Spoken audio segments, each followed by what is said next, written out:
What a blessing to be in the house of God this morning and to hear your wonderful hymn singing and to hear this powerful message of grace from our dear brother Coker.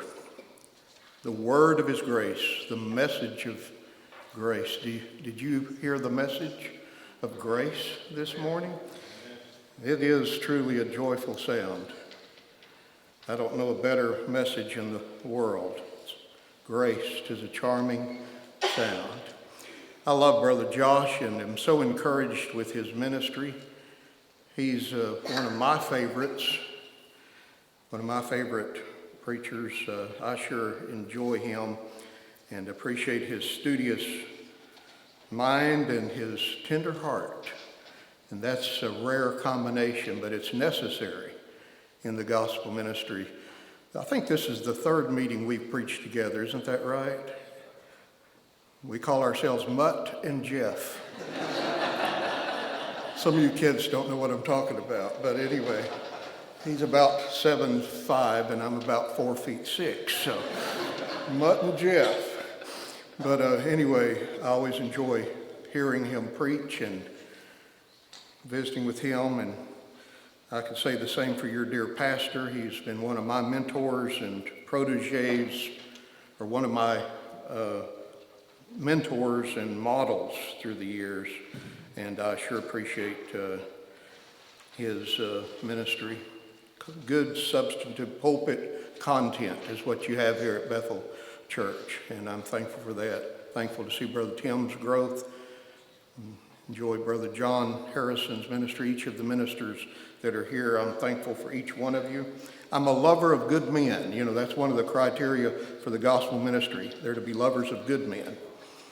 And I love the servants of God, and especially those that are faithful in the word and in their spirits. I do want to say something about my appreciation to this church for your participation in and your prayers and your support of Grace Alone Radio. It's very humbling to see how the church here has participated. One brother donated several $1,000s of audio equipment when we first started with this project about 4.5, 5 years ago. One brother from this church made a significant donation of audio equipment. Another brother put our advertisement in the Tennessean. I don't know how much good that did, but who knows? We're seed sowers, right? We are seed sowers. We don't guarantee the harvest. We don't gauge the harvest, but we sow seed. Throw it out there, and God gives the increase. I think this brother also tried to get us on Sirius XM radio, but they were not interested in even responding, but I appreciated his zeal. Another brother sends out our little brochures each month to every electric bill, or, you know, he gets a bill in from, or gets mail, junk mail in, he'll take the no postage necessary, postage paid envelope. He'll stick a Grace Alone flyer in there and send it back, so somebody is going to open it and say, well, what is this? He sends out scores, I think perhaps in the last couple of months over 200. So if you send this brother any mail, expect to get a Grace Alone brochure back in the mail. But I just appreciate your encouragement, your prayers, and part of the success of our programming is your pastor's on there every weekday, 3 or 4 times each weekday at different times of the day, and I feel very honored to be able to present such good, substantive, and sound biblical content on the radio each day. So I do want to say how much we appreciate your sacrifice, your encouragement, your financial support, your prayers for our efforts. This morning, call your attention to Hebrews chapter 11 and the 21st verse. Hebrews chapter 11, the faith chapter of the Bible. The roll call of the faithful. Verse 21.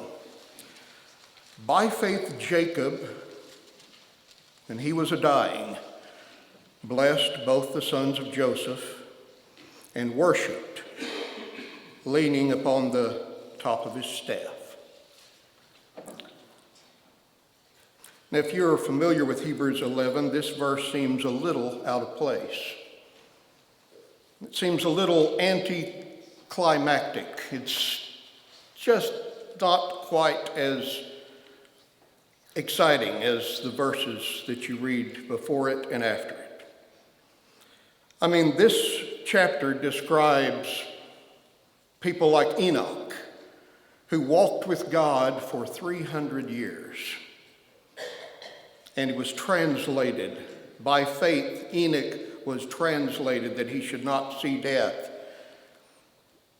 For before his translation, he had this testimony that he pleased God. That's his, if he had had an epitaph, if he had had a tombstone, which he didn't because he went to heaven without dying, but his motto, the summary of his life is, he pleased God. What a tremendous thing to say about somebody, right? Enoch.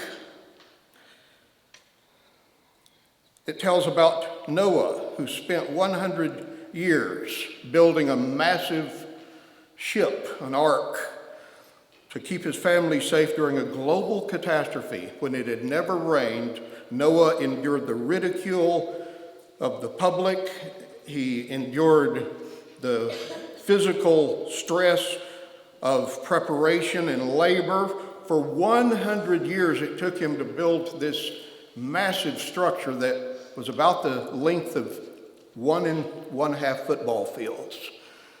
I mean, and it had never rained. Can you imagine what faith it took to do that? That's pretty stupendous, wouldn't it?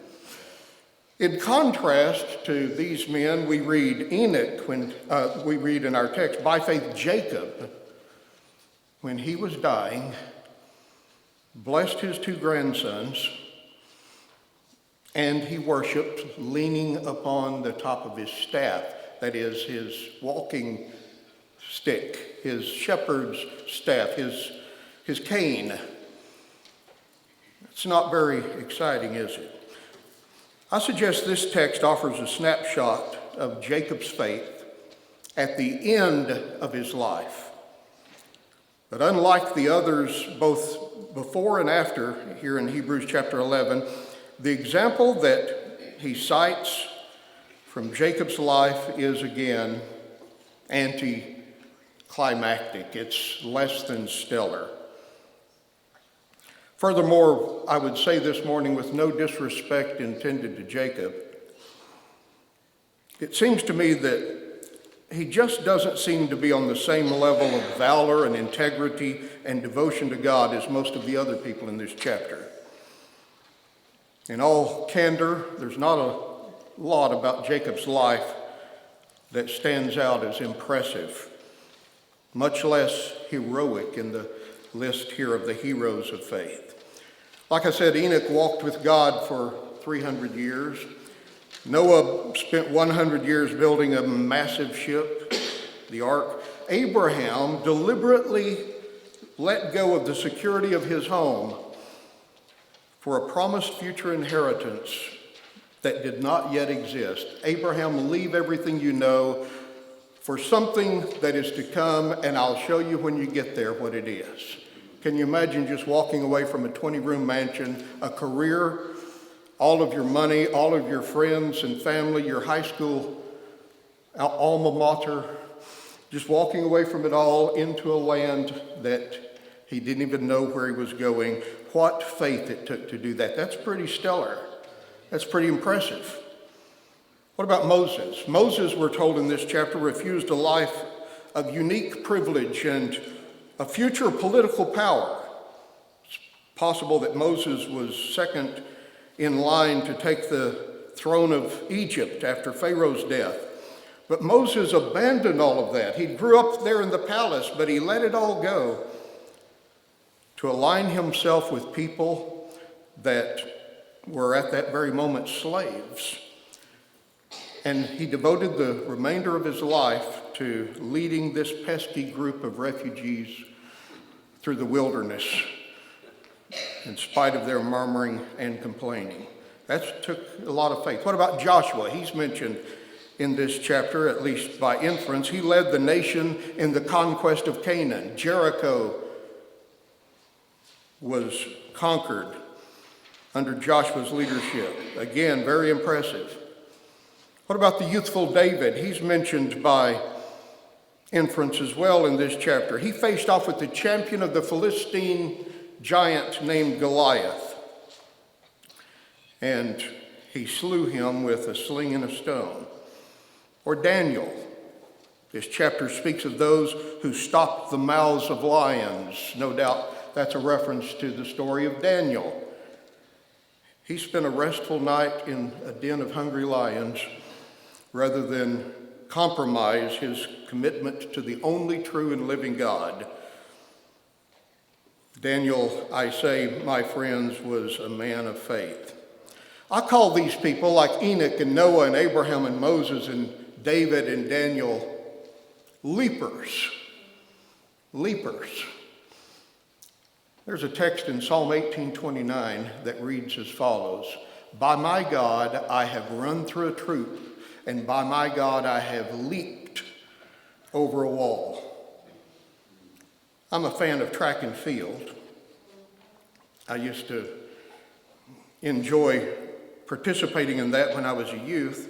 I still enjoy watching track and field, and one of the things that has always impressed me are the leapers, the pole vaulters, who can leap over the pole, the high jumpers, the long jumpers, the hurdlers, that while they're running, they leap. Well, the psalmist said, "I was a pole vaulter.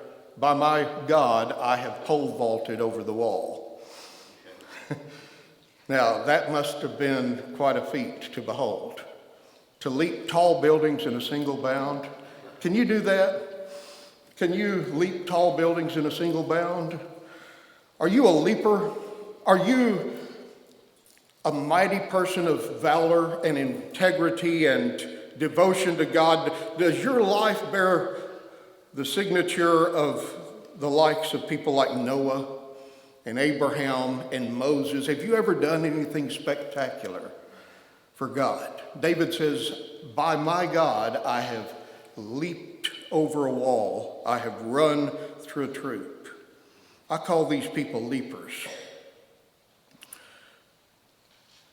I suggest that the biography of Jacob in the Bible, though, is not even really remotely similar to the leapers. Jacob doesn't appear to be a leaper, does he? In fact, Jacob is more of a limper. A limper. Jacob, if you please, was not an impressive man of faith. In fact, let me ask you the question, why is the only event of his life mentioned in Hebrews chapter 11 something that happened at his final hour when he was dying? It's like, isn't there something else you could have said about Jacob? But by faith, Jacob, when he was dying, he blessed his two grandsons and he worshiped, leaning upon the top of his staff. And the reason, I suggest that the only event that is mentioned in Hebrews 11 in this hall of faith is an episode at the very end of his life, is because Jacob's story is likely closer to where many of us live than the other more dramatic examples that are cited in this chapter. I suspect that you and I can identify more with Jacob than we can with Noah, and with Abraham, and with Moses, and with David and Daniel. You ever slain a giant? You ever stopped the mouths of lions? You ever spent a night in a den of hungry lions? Have you ever, my friends, abandoned everything you knew for an unknown future, trusting in God? Have you ever led a pesky group of ragtag Bedouins through the desert, crossed through a river, a mighty sea on dry ground, and led them and saw them fed for 40 years in the wilderness. Have you ever done anything that spectacular? I suspect most of us are just ordinary folk, don't you? I am. Most of us are not celebrities, superstars. We're not heroes of faith. In fact, we're not leapers at all. Now, some of God's people are, in fact, leapers. There are some Moseses. Maybe you have done something spectacular. Maybe you have shown uncommon valor, uncharacteristic faith at a time of great crisis. But I suspect that most of us, again, are closer aligned with Jacob, who was a limper. For this man made little to no progress in his life for many, many years. And then it was only when some great crisis touched his life that he made any progress at all. I feel a special kinship to Jacob this morning, because I too am a work in progress, a work in process. You know, but around each of our necks we could hang a sign that says, "Be patient with me, God isn't finished with me yet," or perhaps "under construction." You've seen those signs. You're or "slow men working." You know, punctuation matters, doesn't it? If you put the comma in the wrong place, it'll say "slow men working." But if you put it "slow, comma, men working," and you say, "Well, I think slow men is more accurate." But, you know, at this stage in my life, sometimes I look and I think, what have I really accomplished? Am I really making huge strides and big gains in the service of Jesus Christ? I've never had a problem with any birthday that I've ever experienced.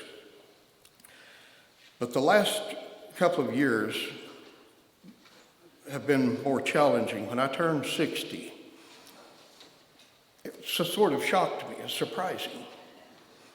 And I realized that I'm not a spring chicken anymore. Now, those of you who are in your 80s say you're still just a youngin', right? But those who are in your 30s would say you're an old codger, you're an old geezer. And but it was a bit surprising to me to turn that age and to realize that my life is passing me by. About 2/3 of my life probably is over, if not a little more. And it made me think about what small progress I've made in the service of the Lord. Have you ever thought about that?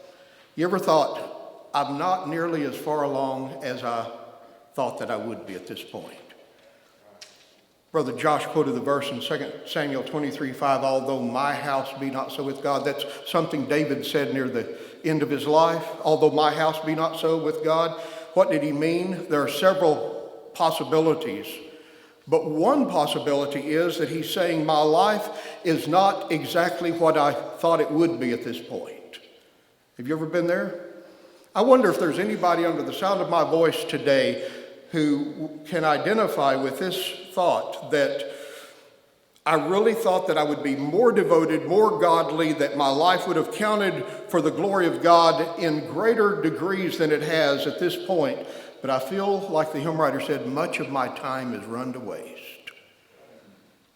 You ever feel like that? And I perhaps am near my home. The water under the bridge is more than what is in front of me. What assurance that last phrase or sentence in the song says, "But he forgives my follies past and gives me strength for days to come." But here's the point that I make today. Some of God's people are indeed leapers. I admire them. But most of God's children are limpers through life, like Jacob. You say, why do you call Jacob a limper? Well, turn back with me just a moment to Genesis chapter 32, and I want to read you the narrative here of the fourth of Jacob's 4 encounters with God. Now, Jacob had 4 encounters with God during his personal history. And each encounter was a point of crisis, was at a time of crisis in his life. His first encounter was in Genesis 28 at Bethel. And the crisis here was Esau had threatened to kill him. You remember the story that Jacob had stolen Esau's birthright, and now he's stolen his blessing. And Esau, when he hears that Jacob has deceived his old blind father and gotten the blessing in his place, says, I'll kill him if it's the last thing I do. And Jacob's mom says, you better get out while the getting's good. That's the Michael Gowens translation. And Jacob leaves home on his own. This young man who had been somewhat pampered now can find nothing to sleep on the first night except a rock for his pillow. And at Bethel, he has this vision. God appears to him, you remember? And he sees the ladder stretched from earth to heaven, and the top of it touches heaven, the bottom of it touches the earth, and the angels of God are active on that ladder. They're coming down they've been dispatched to carry out some task or assignment, and then they're going up. Once they finish that assignment, they're returning to get new orders. And there's a picture of constant activity. By the way, there's a connecting link between the unseen world, the invisible world of heaven, and the visible world in which we live. And it's called the providence of God. And the Lord uses angels as agents of his providence. What are angels? They are actual created beings that God made, and they are dispatched, they're used, employed in his service to do his bidding. Hebrews 1:14 says, are they not all ministering spirits sent forth? Who sends them forth? God does. Sent forth to minister to those who are the heirs of salvation. Who is that? It's God's children, you and me.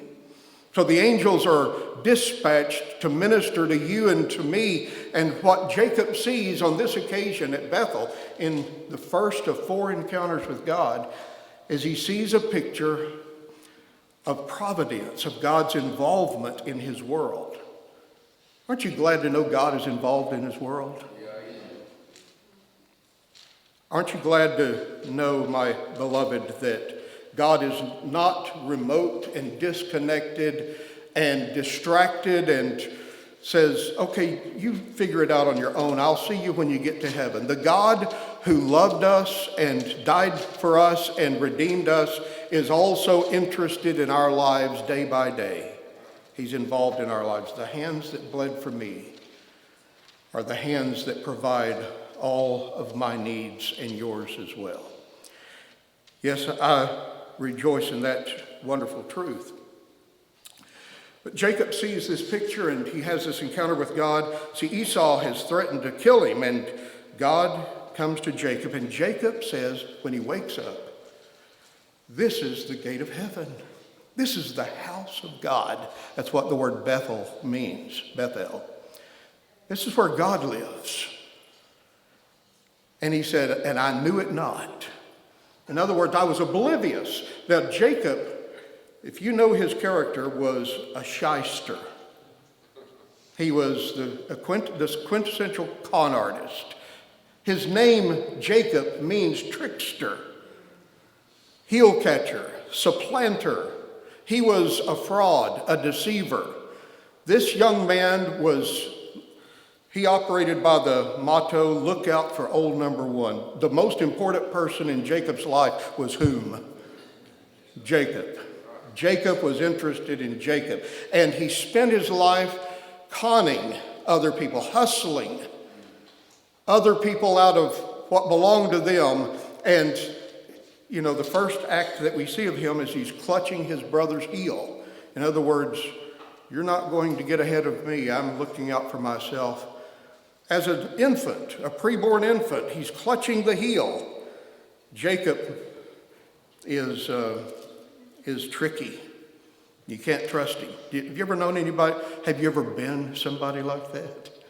Is there part of your nature that is somewhat deceptive, a little bit and just not quite honest, and you just like to, you like to try to get an edge, an advantage. Jacob was that kind of person. Would you call that a character flaw? I would. By the way, we're all flawed human beings, aren't we? Jacob, his brother, finally got tired of it and said, I'm going to kill him. I mean, I don't blame Esau a lot. Jacob, the first time he deceived him, Esau had been hunting and he was hungry, and Jacob had a mess of pottage. I don't know what that means. I think of soup and sandwich. And he says, may I have something to eat? I'm famished. And Jacob says, it'll cost you something. He's always got an angle. I'll sell you a bowl of soup. He said, well, what do you want for it? He said, how about your birthright? Now, the birthright meant that when Dad died, the person who had the birthright was the new patriarch of the family. They were in charge. The right of, birth order, the birthright meant that I have the right to manage the family, and the entire inheritance is at my disposal to do with it as I please. That's the birthright. And Esau sold his future for one bowl of soup. How foolish. The book of Hebrews talks about that and says, be not like Esau, who for one morsel of meat sold his birthright. He gave away the future for temporary and present gratification. How many people are living for the moment without any concern for the long-term consequences or implications of their actions? But Jacob took advantage of it. He didn't lose a moment's sleep feeling guilty over it. And then the next time, of course, you know how he deceived Jacob. His mother helped him in this scheme in which he dressed up like Esau, and he came in with some goat meat that she had seasoned just right. Rebecca must have been a wonderful cook, because Isaac, who had a sensitive palate, he knew what he liked. He loved that fresh venison. He loved venison. He knew it, but he said, oh, this is delicious. And he gave Jacob the blessing, which was the barakah, the Jewish blessing. What a Jewish father would do when his children were dying, when he was dying, was he would gather his children around his bed and he would pronounce a blessing, a benediction upon them, in which he charted their future, basically. He said nice things about each one if it was deserved, and he basically told them what he expected from them, thus creating his own reality. You parents have done that, haven't you? You've told your teenagers, now don't get in trouble, but here's what I expect. I expect that you know who you are and you know what you believe, and that you're going to stand for your convictions. You're basically prophesying something positive, hoping to create your own reality, hoping that they will think about that and to comply and say, well, Dad believes in me, Mom believes in me, I'm going to do the right thing. Well, that's what a blessing was. And Jacob got the blessing. That's encounter with God number one at Bethel, under the crisis of Esau's threat upon his life.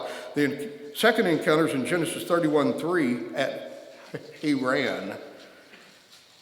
And the crisis is Uncle Laban has begun to suspect Jacob is hoodwinking him. He's deceiving him. Jacob had, through some kind of genetic engineering and manipulation, he had figured out a way in the breeding of cattle to get certain cows with certain features that Laban had told him, I'll let you keep those cows. So Jacob has used genetic engineering to get his own herd, and his flocks are growing, his herd is growing, and Laban's is diminishing, and Laban begins to suspect that he's taking everything from me. He was crafty, old Jacob. And is he really godly? Would you say Jacob was a godly young man? Now, he did say to God at Bethel, Lord, I'll give you 1/10 of all that I earn if you will bless me. Do you think that's a good bargain? Do you think Jacob is showing spiritual maturity? It's better than being a God denier, but he's still not quite on board, right? He's bargaining with the Lord. And that's not a sign of spiritual maturity. I suggest Jacob seldom thought about God. His religion was all in his head. Jacob was interested in getting a leg up and a foot in the door and, well, to make a long story short, at Haran, Laban is suspicious. God appears to Jacob again in Genesis 31, verse 13. And he says to Jacob on this occasion, let me read you the verse. I am the God of Bethel, where thou knowest the pillar, the same God that appeared to you back then, where thou vowest a vow unto me. That's the bargain that I mentioned. Now arise, get thee out from this land, return to the land of thy kindred. Now he's been gone for how long? 20 years? Is that right? He worked 7 years for Rachel. He got Leah. 7 more years for Rachel. That's 14 plus 6 years in uncle. So he's been gone from home after Esau threatened to kill him for 20 years. Now Laban begins to think that Jacob is taking advantage of him. He's suspicious. God says to Jacob, you need to go home. Then the third encounter with God is in Genesis 32, verses 1 and 2 at Mahanaim, which means 2 bands, 2 armies. And it is here under the crisis of Uncle Laban's revenge. Laban has heard now that Jacob is gone. He's taken his wives. Laban has gathered an army to pursue him. That God appears to Jacob and says, I will protect you. He sees the angels. He has his own family with him, his own entourage, but he sees the angels on this occasion. But in Genesis 32, now Esau, he gets the news that Esau is coming to meet him with a band of many soldiers. And we read these words, Jacob that night before he met Esau was left alone. And there wrestled a man with him until the breaking of the day. And when he saw that he prevailed not against him, he touched the hollow of his thigh, and the hollow of Jacob's thigh was out of joint. And he wrestled with him, and he said, let me go, for the day breaketh. And Jacob said, I will not let thee go, except thou bless me. And the angel said to him, what is thy name? And he had to admit, my name is Jacob, heel catcher, deceiver, fraud, con man. And the angel said, thy name shall be called no more Jacob, but Israel. God changes his name. Prince with God, for as a prince hast thou power with God and with men, and hast prevailed. And the story proceeds to where Jacob said, I've seen God face to face, my life is preserved. And he passed over Penuel, and the sun rose upon him, and Jacob halted or limped upon his thigh. He had this wrestling match with God. The angel is the angel of the Lord, a Christophany, an appearance of Jesus Christ before the incarnation in the Old Testament. He has this wrestling match with God, and what happens is he's left with a limp. Now, he gets a blessing, but he's injured in the process of this battle. He leaves this place and limps with pain for the rest of his life. He's left with an injury, a broken man. The encounter with God has left him lame. I wonder if you've ever been like Jacob, thinking about myself, living for self, doing what I need to do to get a leg up, to get ahead, to get what is coming to me before somebody else gets it. I'm going to scheme, plot, scratch, claw, climb, do what I need to do to be successful in life. And then God comes and meets you, and you're left after this time of encounter with God, you're left with an injury. You're not the same person. You're a broken person now. But you see, the purpose of this limp is to remind Jacob on a daily basis that he was weak and that he needed the Lord. It takes God more effort, it appears, with some of us than it does with others. Has he ever taught you important lessons in life through your sufferings, through your afflictions? Do you have a limp today. I can think back on my life, and I've had several moments of crisis. I can think back to a moment of crisis in my early 20s. I can think back to other crises in my life that have been life-changing, life-altering, and I knew that even though God is not the author of sin, I knew that he was still in control, and he has used those difficulties to make me realize that I don't have it all together. You know, when I was a young man, I thought that I was invincible. I could rule the world. The sky was the limit, you know. Reach for the stars. Follow your dreams. You can make your life sublime.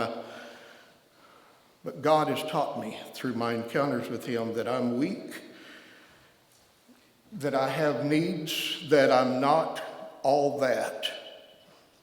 As the great coach for the Colorado University of Buffalo says, I'm not him. And you're not either. Talking about Deion Sanders or some of you, you know. Anyway, Deion was going to have a great year, but I think he's been humbled a little bit. Have you ever been humbled? Have you ever been humbled? Has God ever brought you down a notch? You're not a leaper, you're a limper. But listen to our text. The story of Jacob ends with this interesting episode. By faith, Jacob, when he was dying. The best thing that could be said about Jacob is something that happened in his final hour. The best of his life was when he was dying. Here's the point. Although Jacob made such small progress in his life, yet God faithfully and mercifully provided for him along the way. He kept him as the apple of his eye. He patiently worked in Jacob's life to break his stubborn will. Now at the end of his life, finally, we find him leaning and worshiping. The leaper, some of God's children are leapers. Most of God's people are limpers. All of God's children need to learn to be leaners.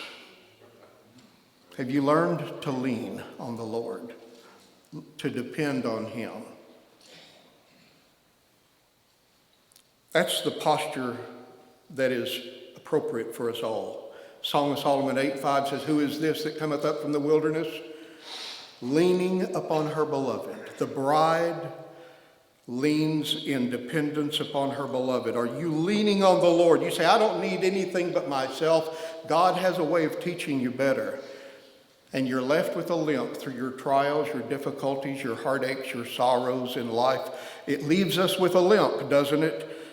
And it's all intended to teach us this lesson that we need to learn to lean on our beloved.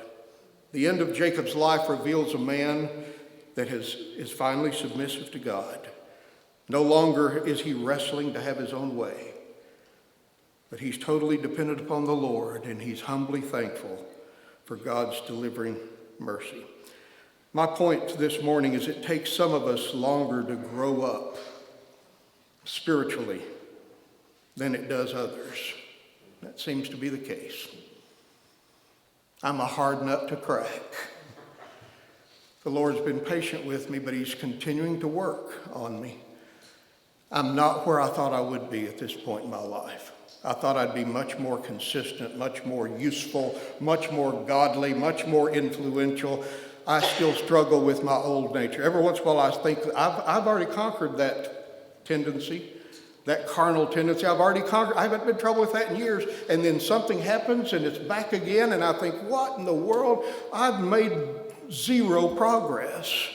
You ever feel like that? I'm just a limper, serving the Lord by fits and starts, hobbling my way through this world inconsistently, but my heart is good.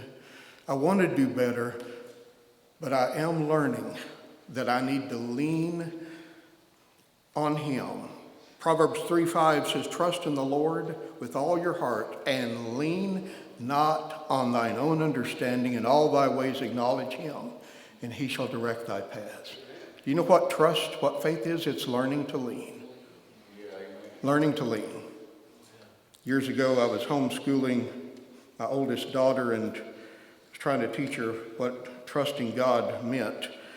And she wasn't getting the abstract idea, trusting God. So I came up with this illustration. I got down on my knees, shoulder to shoulder with her, and I said, I want you to lean on my shoulder. And as you're leaning, I'm going to move slightly to the right.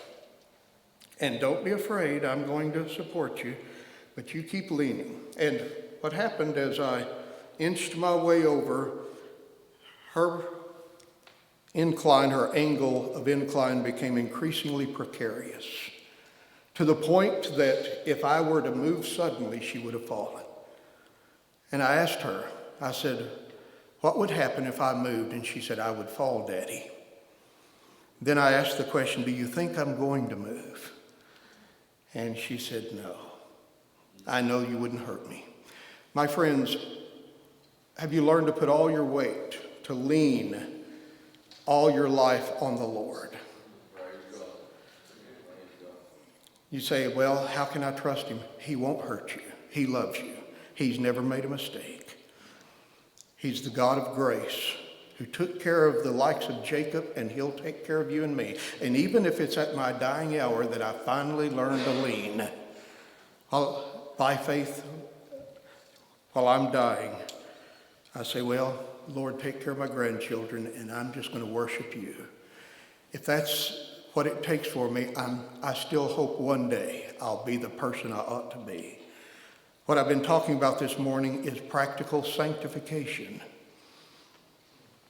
It's different than regeneration. That's when you're born again. God does that instantaneously. But growing in grace, becoming more Christ-like, growing towards spiritual maturity is a progressive thing. It takes a long time.